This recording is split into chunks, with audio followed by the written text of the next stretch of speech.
All right, so today we're going to talk about how to do reference checking the right way. So more specifically, this is known as extreme reference checking, and this came from a venture capitalist named David Skok.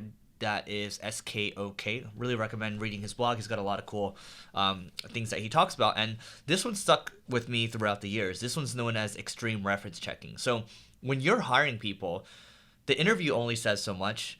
I highly recommend running people through a test, maybe paying them for an assignment, see how they communicate, see if they can hit deadlines.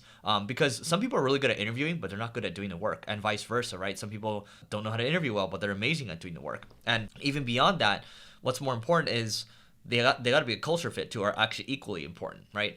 So when we think about it, reference checks used to be kind of like it's a foregone conclusion. We're gonna hire those people, and then that's it, right? It's almost like it's not a very well thought through thing, and really it's on you to kind of if you're a leader, to train your team and get your team to take it seriously, because if they don't take it seriously, then you're going to start to let in a bunch of bozos into your company, and you don't want to let that happen, because at the end of the day, it's all about people. So if we take a look at my screen over here, we can see that this is the template that we use. So when we do extreme reference checking, we think about 6 different types of people, right? So let's say we're hiring someone for a mid-senior level position. Okay, so we want to talk to 2 of their peers. We want to talk to 2 people that reported to them, and we want to talk to 2 managers as well. So we want to talk to 6 people.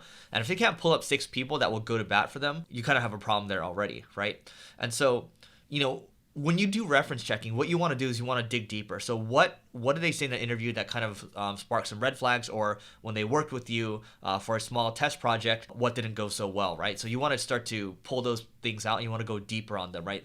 And the point of the reference checks is to really see what this person is amazing at and what this person is not so good at, right? And, if there's any red flags, what you're also looking for is how excited is the reference about them. Because if they choose a couple references and the references aren't excited about them, A, it shows that they don't know how to pick their references, and B, that means maybe they're not that exciting as a candidate, right?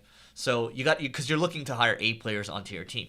And so on my screen over here, once you get these people, so for example, sub means subordinate over here, and then over here means manager.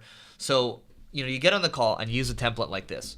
So, you ask questions like, what's the relationship with the candidate? Did he or she resign or was asked to leave? What was his biggest mistake in the role, or his or her?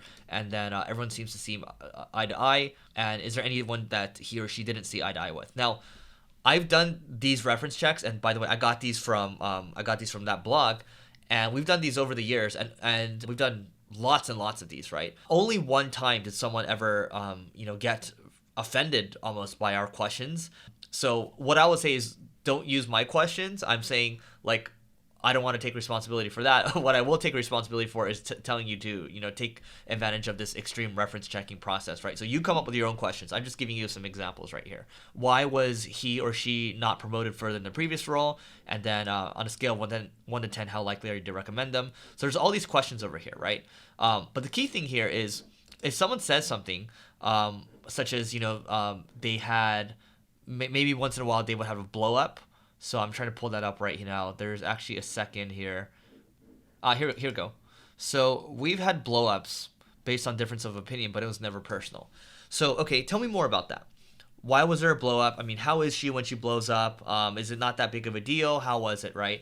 Because if someone blows up and it gets crazy in a company, like, that's not something we look for. Because even my management style, I can get pretty stern and I can get pretty direct with people, but I don't yell at people. Right? I think when you start to yell at people, that starts to tell people that it's okay to start to disrespect each other and do that type of stuff. And, we're not trying to be a traditional agency world type of thing, right? That's just not interesting. And even, like I've said before in other videos, the traditional agency model is just not that interesting to me. I think there's more that you can do with really good talent on your team. I think it's good to call out the good stuff, but I'm really looking for the stuff that kind of caught my eye during the interview. It's like, maybe this person that we interview, maybe she has a little bit of an edge. Okay, let's go a little deeper, right? What does a blow up look like? Okay, and let's also talk about the good stuff. Maybe this person rallied for 2 days, rallied a team together and took a project from not so good to amazing, right? So what does that mean? And was this 2 days working straight? What were the working conditions like? Because we obviously don't want our people overworking, right? So there's a lot of considerations that go into this. And ideally, what you want, the person doing the reference checks is not the hiring manager. You want the person that is probably on the talent side or someone that's helping on the recruiting side to do it, because they're going to be the guardians of your culture. Okay, the hiring manager is going to be incentivized to push this person through because they might have a very big need. They needed to hire this role for a long time now, and they're just willing to put a butt in the seat. Right, but that's still not the right way. You got to think long term here, and most people are not willing to think long term, and that's why most people are most people. So, extreme reference checking template. I think what's really important is that this is just one part of the hiring process, right? And if you want me to do more content like this around hiring, let me know in the comments below. And before we go to levelingup.com, learn more about my book, Leveling Up, all right? And we will catch you later.